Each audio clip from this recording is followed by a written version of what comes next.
आप कहते हो कि मंदिर से जाते समय नंदी के कानों में कहकर चले जाओ। बैठिए बैठिए बैठिए बैठिए। बहुत सुंदर प्रश्न है आपके, बहुत भाव से और आनंद से आपने करा, और जनमानस के कल्याण के प्रश्न है ये, केवल आपके लिए नहीं है, ये सबके लिए इतने जोरदार प्रश्न हैं। जो गलती भी करते होंगे तो उसको सुधार सकते। आपने कहा कि नंदी के कानों में कहना चाहिए।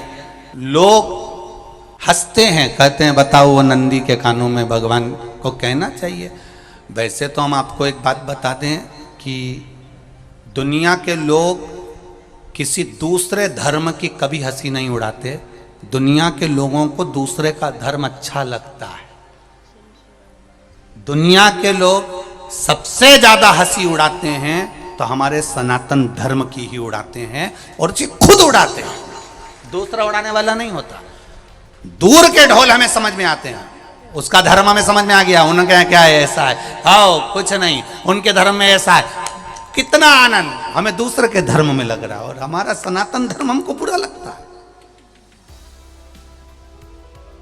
हमारे सनातन धर्म हमें बुरा लगने लगा। अरे भाई, लोग कहते हैं कि नंदी के कान में कहते हो, ये कोई हमारे पुराणों में या शास्त्रों में लिखा है? भगवती बहन साहू, आपको धन्यवाद देना चाहूंगा और एक बात कहना चाहूंगा। जितनी भी शिव महापुराण के अंतर्गत चाहे उपाय जो बताए जाते हैं कि बेलपत्री ऐसे चढ़ाना, काली मिर्च ऐसे चढ़ाना, चावल ऐसे चढ़ाना, धतूरा का क्या महत्व है, शमी के पत्ते का क्या महत्व है, बेलपत्री के पत्ते का क्या महत्व है, ये जितनी भी बातें बताई जाती हैं ये सब पुराण के अंतर्गत से बताई जाती है। अब दुनिया के लोग इसको चाहे टोटका कह दें, चाहे दुनिया के लोग इसे टोना कह दें, पर पुराण से हटकर कुछ नहीं। और आप लोगों को अगर बोला है कि नंदी के कान में कहकर भगवान शंकर के मन में बात पहुंचे, तो ये क्यों कहा, तो ये भी हमारी शिव महापुराण में लिखा है, जलंधर के चरित्र में। कोई आपसे कहे कि नंदी के कान में बोलने से क्या होता है, ये जलंधर का चरित्र कह रहा है। मां पार्वती जी का हस्त कमल पकड़कर जलंधर लेकर जाने लगा।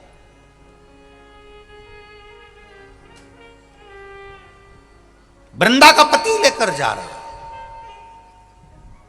वृंदा तो भगवान की भक्ति में लीन रहती थी, उसको तो जलंधर को सबसे ज्यादा तकलीफ थी नारायण से, पर शिव के पास आ गया, क्योंकि ईर्षा प्रवृत्ति अभी कथा में कहा, कोई कोई ऐसा होता है जिसको तुमसे बेर नहीं होता तो भी अंदर से ईर्षा जाग जाती है। कोई कोई ऐसा होगा जिसको अंदर से ईर्षा जागती है, अपने आप अंदर से ईर्षा जागती है, उसका कोई बेर नहीं, और ईर्षा जाग गई, भीतर से ईर्षा जाग। ना आप उससे मिले हो, ना कभी वो आप उसके सामने बैठे हो। कई लोग किसी ना किसी की बुराई करते हैं तो हम लोग पूछ भी लेते हैं, क्यों साहब उनसे मिलकर आए हो क्या तुम? कभी नहीं मिल किया है, कभी उनका सामना हुआ नहीं हुआ, तो फिर बुराई क्यों कर रहा? एक ने कर दी थी इसलिए हमारे ध्यान में था तो हमने भी कर दी। लो, वो कुआं में डूब के मरेगा तो तू भी मरेगा का? नहीं। नंदी सामने बैठा है, गणेश जी को मालूम पड़ गया, कार्तिकेय को मालूम पड़ गया, मां पार्वती जी का हस्त कमल जलंधर ने पकड़ लिया और लेकर चला। मालूम पड़ गया, तब नहीं रहा गया। गणेश जी को क्रोध आ गया और गणेश जी महाराज आए, शिव जी को जगाने लगे। पिताजी पिताजी पिताजी कर कर जगाया, उठो पिताजी, पिताजी उठिए, पिताजी जागिए, पिता को जगा रहे हैं। भगवान शंकर नहीं उठे, तप में लीन थे। क्या करें हम? जलंधर के पास में इतना बल है, इतना बल है, और पिता की आज्ञा नहीं होगी तो हम कैसे मार देंगे इसको? मारने को तो हम मार दें। मां ने आज्ञा करी थी कि जलंधर उसको तारकासुर को मार दो, तो कार्तिकेय ने तारकासुर को मार दिया। शिव जी की आज्ञा नहीं तो हम इसको कैसे मारें? क्या करें? सब कुछ गणेश जी ने देख लिया, शंकर जी के ऊपर बहुत बहुत बहुत बहुत प्रार्थना कर कर देख ली, पर शंकर जी नहीं जागे। तब आखिरी में विनायक ने, गणेश ने, जितने लोग आस्था चैनल पर कथा सुन रहे हैं, जितने लोग फेसबुक यूट्यूब पर कथा सुन रहे हैं, इस बात को याद रखना कि नंदी के कान में कहने से क्या होता है वो ये इस कथा से सीख लेना। आखिरी में गणेश जी को लगा किसको कहूँ, शंकर जी भी तप में हैं, नंदी भी तप में हैं, मैं किसको कहूँ? शिव जी को कह के कर थक गया, पिताजी को बोल बोल कर थक गया, पिताजी जागते नहीं। अब मैं किसको कहूं ये बात, किससे कहूं?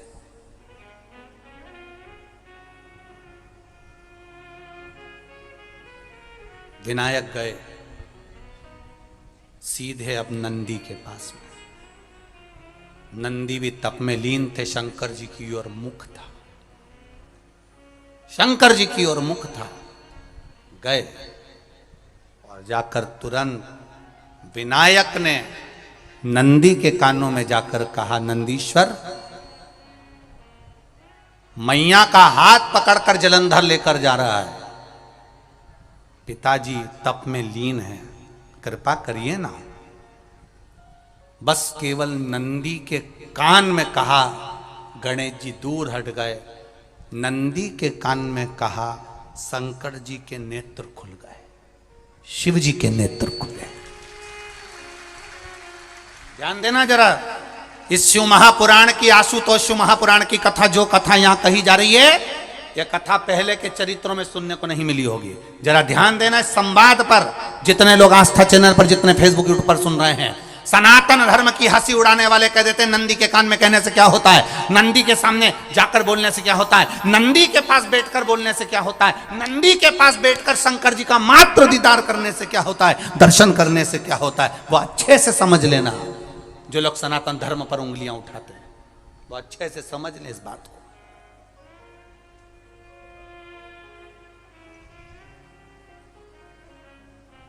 क्या होता है,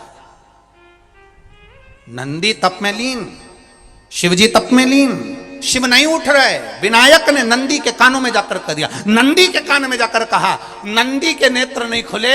नेत्र किसके खुले? जम के बोलो, महादेव के खुले हैं, शिव जी के खुले हैं।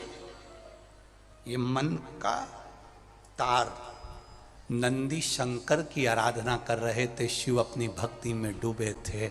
यहां कहा, यहां पहुंचा, जो दिल में था उस तक बात पहुंच गई। नंदी के दिल में शिव थे, तुम कहे, नंदी ने शंकर तक बात पहुंचा दी। वो सूत्र जो बंधा था दिल से दिल तक का, वो पहुंच गया।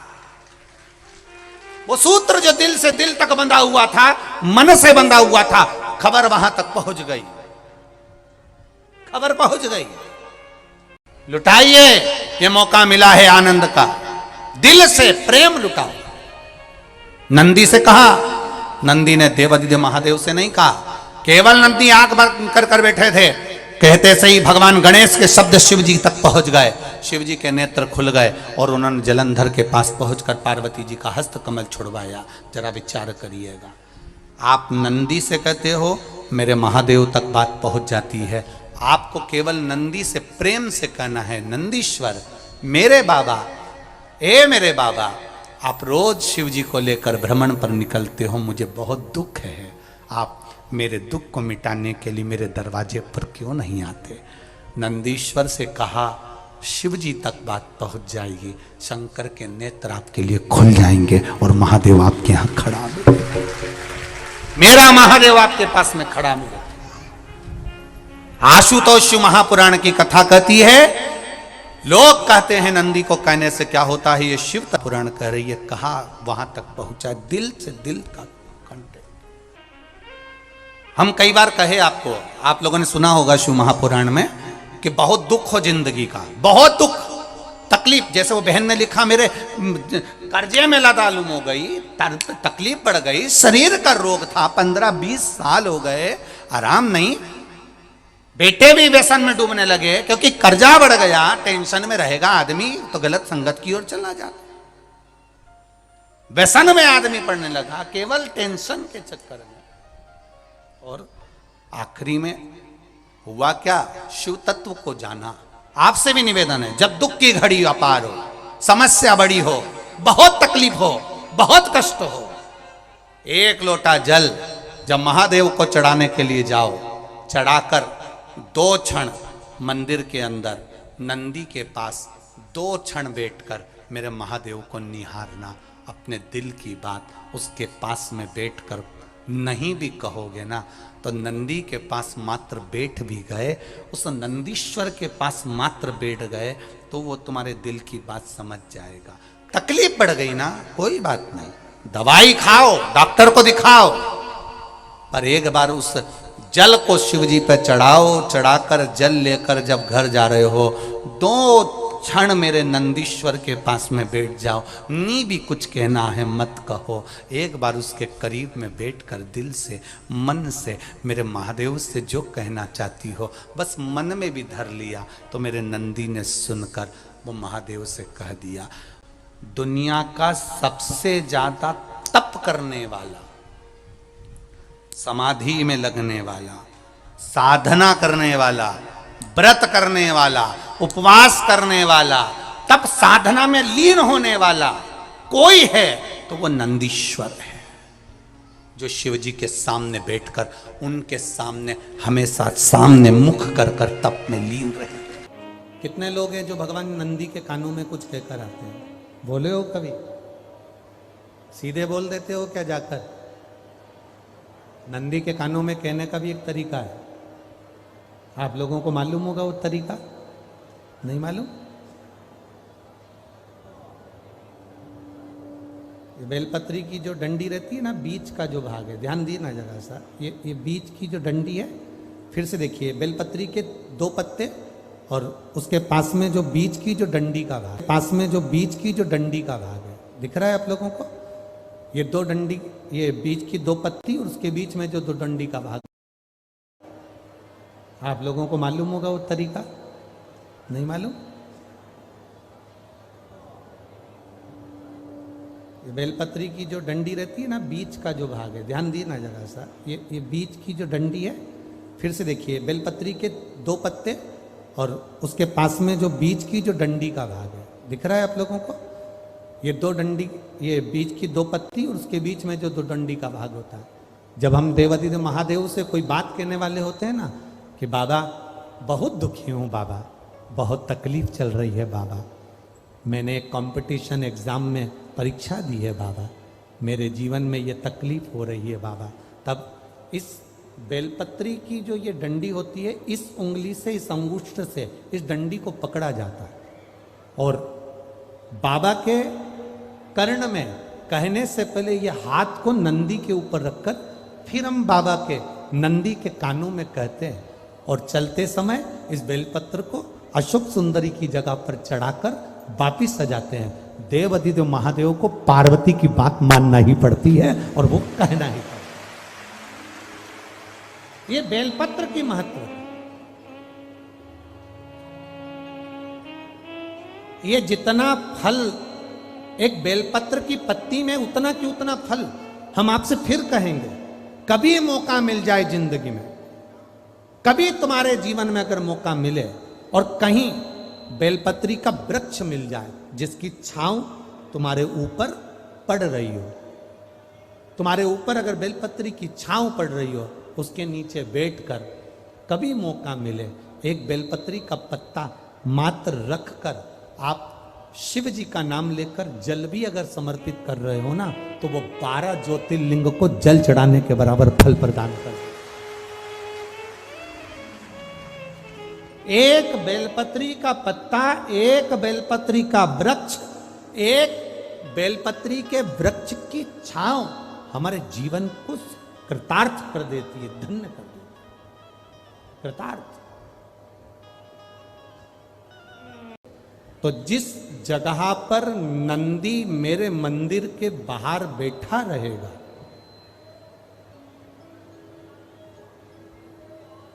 नंदी जिस जगह पर मेरे मंदिर के बाहर बैठा रहेगा, सुयशा उसके कर्णों में कर्णों के करीब में तू स्वयं विराजमान रहे।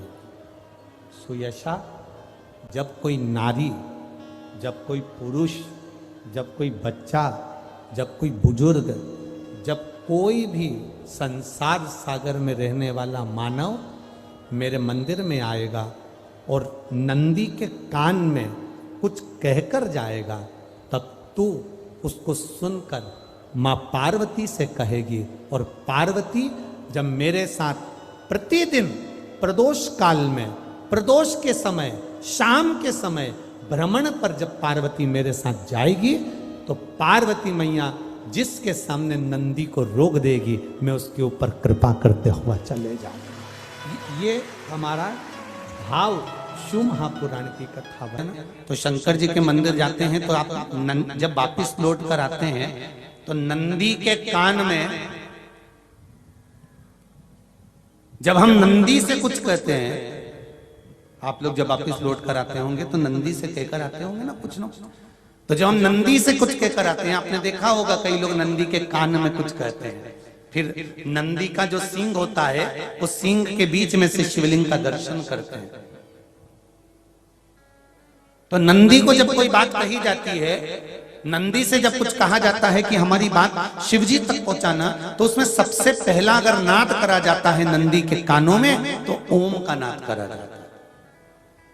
आप सीधे जाकर अगर कहेंगे नंदी को कि हमारी ये बात है, आप बात तक पहुंचा देना, तो नंदी उस बात को कहे चाहे नहीं कहे, पर जब आप नंदी के कान में ओम कहने के बाद में अपने हृदय की बात कहते हैं, तो जैसे एक पत्र आपने भेजा और पत्र को तुमने लिफाफे के अंदर रख दिया, रखने के बाद में तुमने एड्रेस भी लिख दिया, समझ लेना बहुत अच्छे से। एड्रेस लिखने के बाद में तुमने अपना मोबाइल नंबर भी लिख दिया, सब कुछ कंप्लीट कर दिया। अब इस लिफाफे को तुमको भोपाल भेजना है सागर से, और तुमने ले जाकर इस लिफाफे को डाकघर के डब्बे में डाल दिया। लिफाफा जाएगा, जम के बोलिए, एड्रेस पूरा लिखा है, पीछे तुम्हारा नाम भी लिखा है, मोबाइल नंबर भी लिखा है, सब कुछ लिख दिया, पर लिफाफा जाएगा नहीं। क्यों नहीं जाएगा? क्योंकि उस पर टिकट चिपका नहीं है। 15 पैसे का, 10 पैसे का, 25 पैसे का, या 1 रुपए का, या 2 रुपए का, उस पे अगर कोई टिकट चिपका होता, फिर आप उसको डालते तो जाता कि नहीं जाता? चले जाता। ये ओम सनातन धर्म के अंतर्गत जितने भी मंत्र होते हैं, जितने ब्राह्मण मंत्र का उच्चारण करते हैं, जितने ब्राह्मण मंत्र पढ़ते हैं और मंत्र का उच्चारण करते हैं, उसमें ओम का नाद क्यों करते हैं? क्योंकि ये हमारे श्लोकों को, हमारे शब्दों को, हमारे दिल की बात को टिकट का काम कर कर परमात्मा तक पहुंचा देता है। ये ओम अक्षर, ओम शब्द, ओम नाद। कभी कभी बेलपत्र देखना, जब बेलपत्र आप समर्पित करते हैं तो ऊपर वाली जो पत्ती होती है उस पे ओम लिखते हो। कई किसी किसी को लिखते हुए देखा होगा, चंदन से, पीले चंदन से, लाल चंदन से। सबसे मूल 3 पत्तियों में बीच वाली जो पत्ती उस पे ओम लिख दिया, फिर इधर वाली में लिख दिया नमः, इधर वाले में लिख दिया शिवाय। कभी आपने देखा कि इधर वाली पत्ती में ओम लिखा हो, इधर में नमः लिख दिया हो, इधर में शिवाय लिख दिया हो? नहीं, लिखने वाला लिखेगा, क्योंकि जो विद्वान होता है, चतुर होता है, जिसमें विद्वत्ता होती है, वो सबसे ऊपर वाली पत्ती में ही ओम लिखेगा, क्योंकि उसको मालूम है ये ब्रह्मा है, ये विष्णु है और ऊपर शिव है। इन दोनों का समावेश ओम में है, इसलिए वो सबसे पहली पत्ती में ओम ही लिखता है।